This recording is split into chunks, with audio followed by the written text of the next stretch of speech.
m'appelle Jean-Jacques Delépine et je suis hôtelier à La Brigue et je propose aussi à mes clients la visite de la Vallée des Merveilles dans le parc national du Mercantour.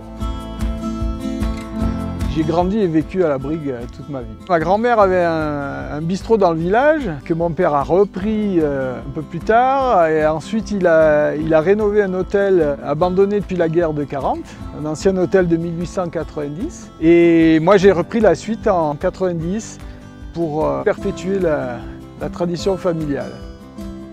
La deuxième activité, c'est de guider les gens ici pour la visite des gravures de la Vallée des Merveilles.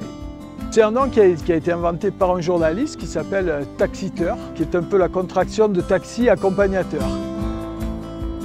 Le garagiste de Tende, Giovanni Bresso, s'est passionné pour les gravures de la Vallée des Merveilles et c'est lui le premier qui a fait un service touristique, donc de monter en jeep sur les sites archéologiques et de faire les visites des gravures.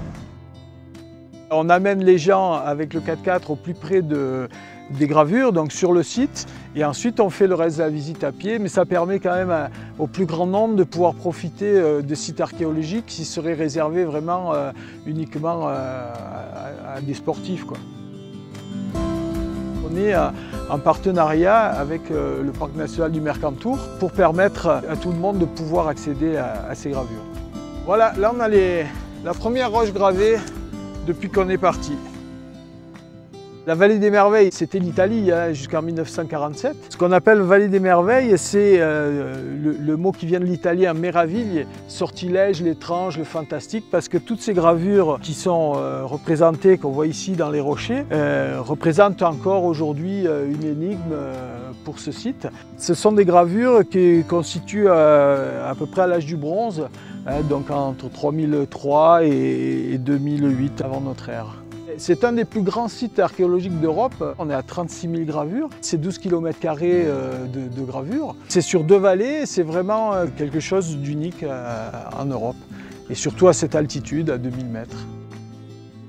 La vallée de la Roya, c'est une vallée extraordinaire. Elle est pleine de trésors, elle est chargée d'histoire, elle a une nature exceptionnelle, on a des différences de paysages extrêmement forts. Sur Breil, on est à 300 mètres d'altitude dans les oliviers.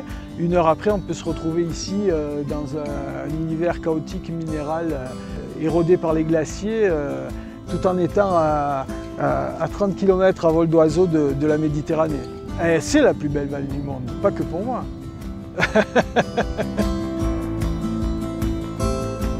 C'est une vallée qui vit du tourisme et du pastoralisme aussi, mais du coup avec cette tempête, avec surtout les accès, donc la difficulté pour venir chez nous, c'est une année un peu compliquée. C'était vraiment extrêmement mignon. On n'imagine pas, là les blocs, vous voyez, ceux-là ils sont arrivés d'en haut par contre. On a bon espoir de retrouver une activité normale. On a tellement de belles choses à montrer qu'on n'a aucun doute là-dessus.